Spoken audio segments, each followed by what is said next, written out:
Welcome to New Mexico Black Rifle Operators Union. I'm your host, Sean. You know, everybody has one of those guns that was kind of forbidden by their dad. If you were raised in the 2A, I was, because I have one specifically, and I got it when I turned 18 because, well, actually, I think I was 20 when I got it, because I was raised to be a marksman, to be a long-range shooter, to be accurate with one projectile. You guys know where I'm going with this, is shotguns. And I have two 12-gauge shotguns and a 410 now, and I'm learning. So this is one of those things that I'm not as versed with because I haven't had as much time behind the trigger of the shotgun. What have I learned in that time frame? Man, there's a lot to learn. Patterning a shotgun, that's interesting. You need to look up how to do that. Anyone who says you don't need to aim for a shotgun, you know, all the boomer fuds behind the gun counter, all you need is a 12-gauge or 20-gauge and just a rack of it alone for a pump so that it'll scare them away. Well, yeah, it alerts everybody there that you have a gun and they know your location because they can hear where that's at. But lately, I have seen two, and part of it is my fetish or my fandom of John Wick. I'd like to have an HK or a Benelli M4, but I'm looking really heavily lately at the Mossberg 940. It's a semi-automatic, similar mechanism, I believe. I've watched Colion Noir's video on it. I've watched a couple different burn downs on the 940, and it has the potential to do like combat-style shotgun because that's more of what I'm used to or exposed to. That's my first shotgun, was a Mossberg 500 with the extended tube, you know, the one you can buy for like $2.99 or $1.99 when I got mine. That's how old it's been now, right? Because I'm 46. But it made me think a lot because I've had a lot of friends over the years that swore by them. You know, in fact, that's kind of how I got down that road of a 12 gauge, was seeing the destructive power and going, maybe there's something to this. First thing I learned was that, you know, that little bead on the front sight, or as a front sight, I have to, because of my fat cheek, I have to put my body or my face really, really tight to a shotgun, which with a pump action usually exposes me to the ungodly recoil of a 12 gauge. That's the other thing that I've never understood about Boomer Fuds, saying that, you know, 12 gauge is the perfect home defense gun. The recoil alone is not a good thing. And the fact that this will go through walls, and not just with one projectile, but with 9 if you're using buckshot like I use, or 8 if you're using the better buckshot. It was something I had to learn and expose myself to, because that recoil impulse is very much a thing. Even shooting large bore rifles like Magnum rifles, like 300 Win Mag, that was a little bit of an eye-opener and a sinus clearer, to be honest, with my first 12 gauge. What I've noticed, though, is that the sheer variety of loads. I mean, you can get flechette rounds. If you don't know what a flechette is, it's basically a ton of little darts that are made. The idea was made back in the day. They used them in Vietnam a lot to pierce, I guess you'd call them flak jackets, not necessarily body armor, because they didn't really do anything but protect you somewhat from fragmentation devices like grenades or shells inside of vehicles, you know, when you got hit. But they were body armor, the first types of body armor. Well, it was made to defeat that, to get through it, so it's moving really fast and really slow. I've seen some that they are saying are body armor piercing. I don't believe that. I've seen them fail at trying to do that, especially against level 4 or even level 3 armor, because they don't have the velocity. You know, that's one thing that a shotgun will never have. You know, you're lucky if you're at like 1,200 feet a second, maybe 1,600 feet a second. It's about what a pistol is moving at, but there's just a lot more force behind it because it's a bigger projectile or a bigger set of projectiles. You know, I had that new guy. He was talking about tungsten shot. What's the claim to fame? What's all that stuff? Well, this is all research I had to look up for myself. But the idea is, with the federal government going against lead, especially in waterways, trying to keep it clean. They wanted you to use tungsten and bismuth and steel shot. Well, the problem is that doesn't actually mesh up like lead does. So lead will deform, keeping your shot pattern a little closer, especially with a choke. And if you don't know what a choke basically is at the end of the bore of a shotgun. It squeezes the cup a little more and keeps the shot pattern a little tighter for a little longer. That's the short version of what a choke does. If you're using like a security shotgun like I am, or a home defense shotgun, they're called a cylinder bore, or a cylinder choke. There is no choke. And you can use slugs, and you can use buckshot with that, and that's what I usually shoot. I stock buckshot for my shotguns for that reason. Mine are made for home defense, or when I say made, their purpose is home defense, even though they're not my preferred home defense gun. There was a point in time in my thought process that, especially when I started having to wear glasses and contacts more and more and more, I was thinking that maybe I would have a better probability of hits on an intruder if I used the 12 gauge. And that's true to some extent. But you still, like I said, you have to aim. That pattern is very tight up to a certain range, and that's something you're going to have to determine with your load and with your shotgun. And at the distances I was looking at as like my ideal home defense range is what I'm guessing at, is the end of one of my halls. So I have one main hall that goes through my entire house basically, and it's about 10 yards. And that will open up from the pattern of my shotgun, that'll open up to about the size of 8 or 9 inches is what it looks like. I'm roughly guesstimating that.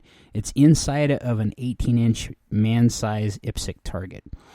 Because I use paper targets to pattern, and I usually use targets that are shaped like people, so that I can reference that with different range optics I have.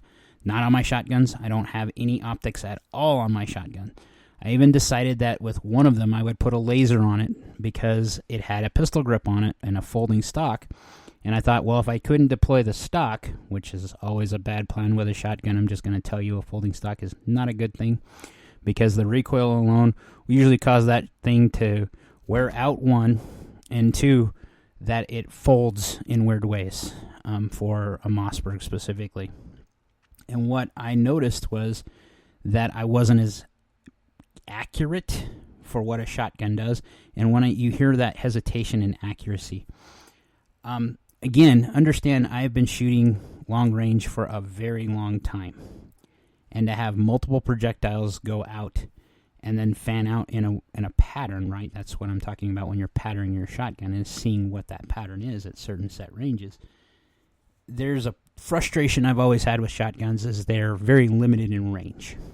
Okay, they will be lethal at extended range, but now that pattern opens up a heck of a lot more, and there's a lot more probability that you're not going to get an ideal hit. And that's a problem for someone who's trained his entire life to be a one-person, one-shot, one-target type of person. I will tell you, as a shooter, I am nowhere good with a shotgun to where I can't hit skeets like I have my friends do. I'm not going to be a shotgun member on your shotgun team because I'm not that guy. My experience with shotguns goes to where I'm speaking to, is the home defense type range. I've tried bird hunting. I missed my target completely. More so because I'm not used to how you have to lead. Leading with a shotgun is different to me because I can actually, even though my eyesight is really not that great, I swear I can see that shot, and I can see the cup that holds that shot at certain ranges. And I know that it's moving slower, so I need to aim farther ahead. And I'm not aiming far enough ahead for birds in flight, specifically ducks. My friend Dexton took me bird hunting for the first time. Now I've shot quail, but in New Mexico, I was always the turd guy when I was younger, shooting them with a 22 on the ground. I wasn't one of those people that wanted to bird hunt. As I get older, that's a little more attractive because my Mossberg 500, I have 2 barrels for it. One is a home defense one, and that's usually what's on it. Then I have a hunting barrel and a set of chokes that go on it. But where I was going with this is that the sheer diversity of rounds, there's something to be said about that. If you watch John Wick like I have, you've seen the Dragon's Breath in the last one where he was using a AR-type shotgun, and he was using Dragon's Breath. Now, if you don't know what Dragon's Breath is, it's a shot that comes out that has lethal shot in it, but it has a flammable element to it that actually shoots this giant flame out with it too that can catch things on fire, especially in the Southwest. Something I wouldn't recommend doing. They have gimmick shot that's like metal ducks. I've seen that at shows, gun shows. There's a whole video channel called Tefluger Mouse, I believe is what his name is. He's a 12-gauge fan, and he does all kinds of weird stuff with different shots, different slugs and whatnot. It's another thing. You use a slug. That is a definitive win. When you have a full ounce of lead hit you, you are not going anywhere. That is going to stop an intruder. You're going to have to aim it, though, because, again, if you're listening to the Boomer Fudge, you think that the shotgun doesn't really have to be aimed. It's just going to stop whatever's downrange for a set distance. That's not the case. But you have birdshot. Birdshot's very fine. It's made, or target shot, like number 8 shot for 12 gauge or 7 shot. And it's used for bird hunting and target hunting. Clay pigeons. It's to put out a very condensed cloud of lead shot, so you can hit your target with a higher probability. That's the whole point of a shotgun when you're bird hunting, is that you don't want a bullet that's going 2,700, 3,000 feet a second shot in the air because you don't know where it's going to land. And everything that goes up has to come down. Where a shotgun, its energy is pretty much dispensed, and when it comes back down, I've done this. I've been in this. What I'm about to say is, I call it pellet rain, shot rain. I've been around bird hunters around the river, and have experienced that shot coming back down, and it's uncomfortable because it's like hail, but it isn't extremely lethal.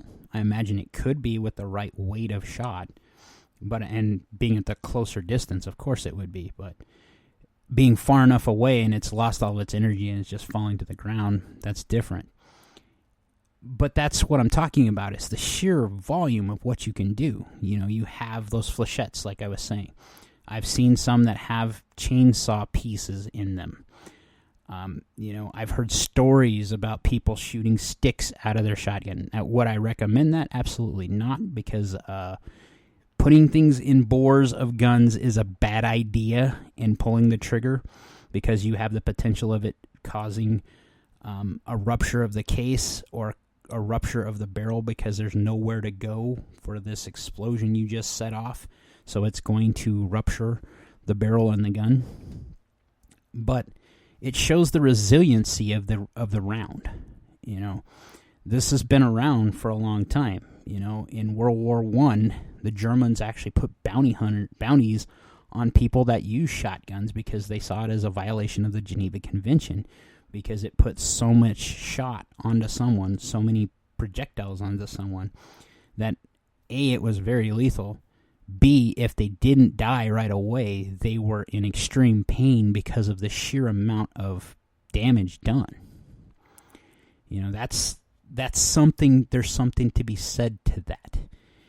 And there's something to be said about grandpa's knowing something about this. This is something that was totally foreign to me because my dad would not let me have shotguns.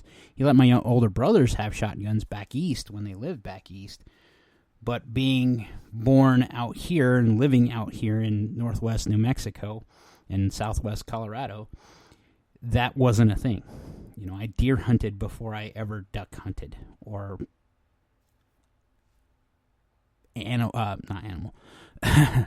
bird hunted. This was not part of what I was taught. I was to be big game hunter type person. And the bird hunt was different for me. But then to see the realities of how good a shotgun is. And anyone with their, worth their salt in the 2A will at least try something before they say this is absolutely useless. And I don't think it's useless. I think there's a time and a place for it, and it's the right tool for a lot of people. And it's very much one of those entry-level items when you're getting into the 2A that does the job and can do it very effectively and always work. I've not seen very many instances where a Mossberg 500 or even the 870, Remington 870, the newer ones are kind of crap from what I'm hearing, but the Mossberg 500 seems to be pretty rock solid. They've made a cheaper version called the Maverick 88, and it is basically a plastic trigger housing is where the housing of it is for the trigger group is made out of polymer. Part of it's made out of polymer versus the aluminum that Mossberg 500 is made out of, which makes it cheaper.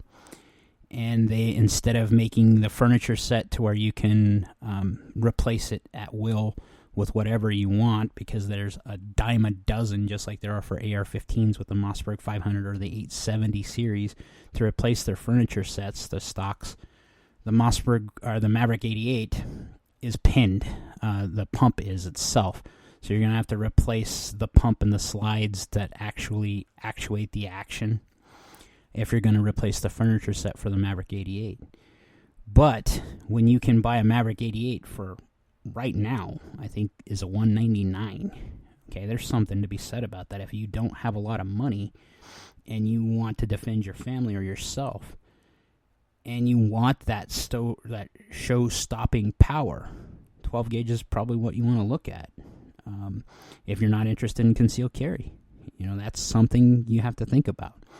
Everything has a purpose. And to see the sheer amount of versatility, you can hunt deer with a shotgun. I personally wouldn't do it, but I know that they make slug barrels, rifled barrels, and with slugs that can go out to 200-300 yards with the right slug, right loading. There's something to be said about using that for deer or elk. I don't know about elk because I've seen big elk, and I've never seen anybody shoot an elk up close with a shotgun, and I've never seen an elk hunter use a shotgun. I'm not saying it can't be done. I have seen deer hunters do it, and I know back east that's all you're allowed to hunt with is shotguns, which leads credence to the usability and flexibility of it. If you have one gun to hunt deer back east, and you have one gun to hunt the rest of the time, to hunt the birds that are there, it makes sense because you can go from a slug, you can go to different load patterns of like number 8 buckshot or birdshot, or number 7, or go higher or lower with the size of the shot. Excuse me. And it allows you to hunt the right game. You can rabbit hunt with them. I've killed rabbits with them. I don't think that's an ideal solution for rabbit hunting because it does a lot more damage than I expected. But again, I may have been using the wrong loading. I'm new to that arena at 46. I've just now started getting more into shotguns. And I don't know if it's because of age or what, or maybe it's just me finally appreciating what it is. And the semi-automatic shotguns, to me, there's something different with those. And I think the reason why that is it's kind of the forbidden fruit that I couldn't have. My dad specifically said, don't be that guy.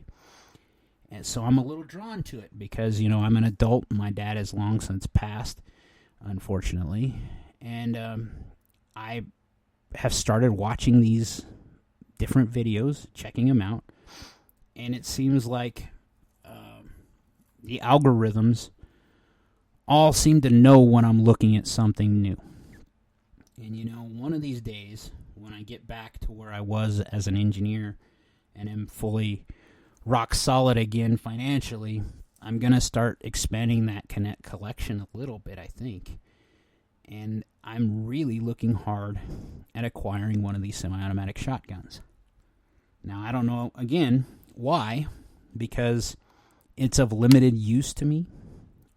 utility, that is, because I'm not a shotgun guy. I am a self-defense guy, and maybe that's why.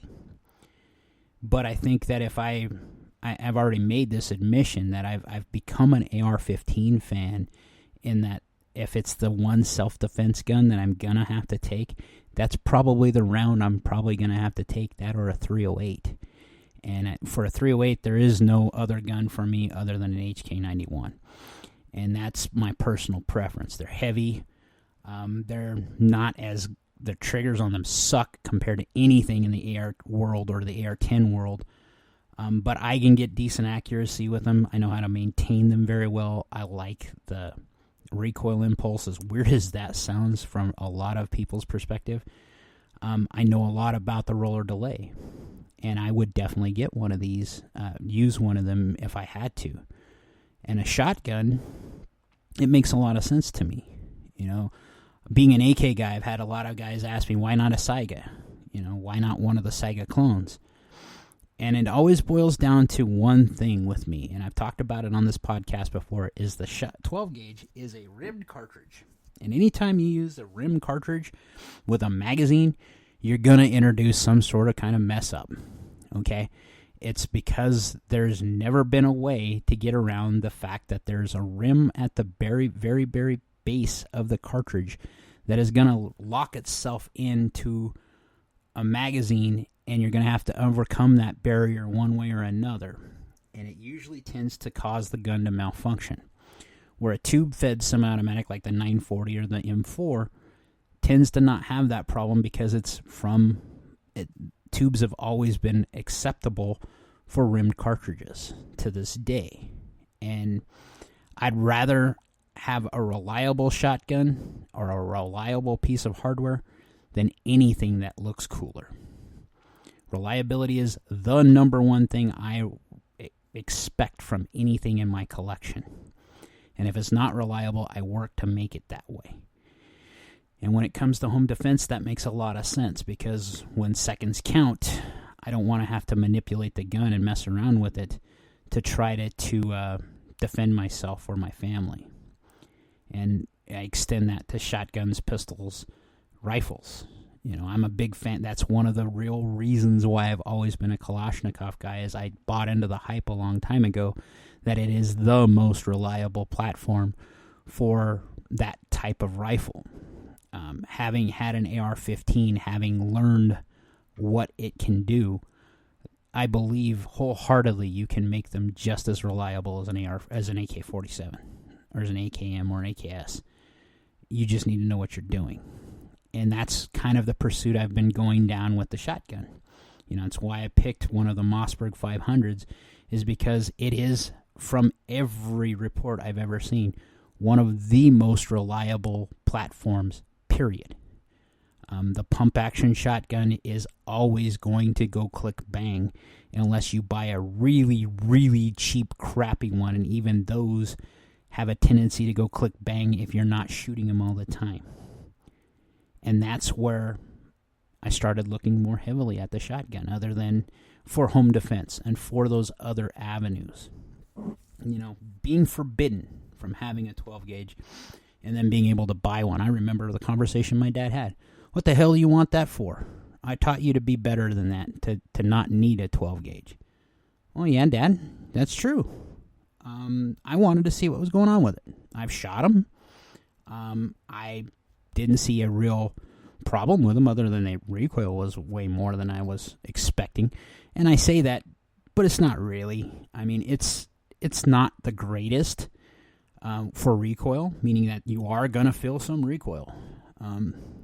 But if you shoot a 45-70 trapdoor or a 325 Winchester short magnum, and you've shot them without muzzle brakes or any aids for stopping the recoil of the gun, those particular guns, you will know those will blister you a lot more and bruise your shoulder a hell of a lot more than any 12-gauge, especially modern design with a good decelerator pad on it, will ever do.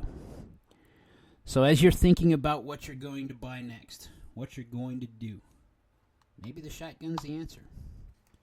Maybe it's not the win-all, be-all, but if you're on an extreme budget, it sure the hell beats a stick in the eye. And it sure the hell probably will beat the hell out of any of those high power or high point pistols. Like, share, subscribe. Most importantly, be great.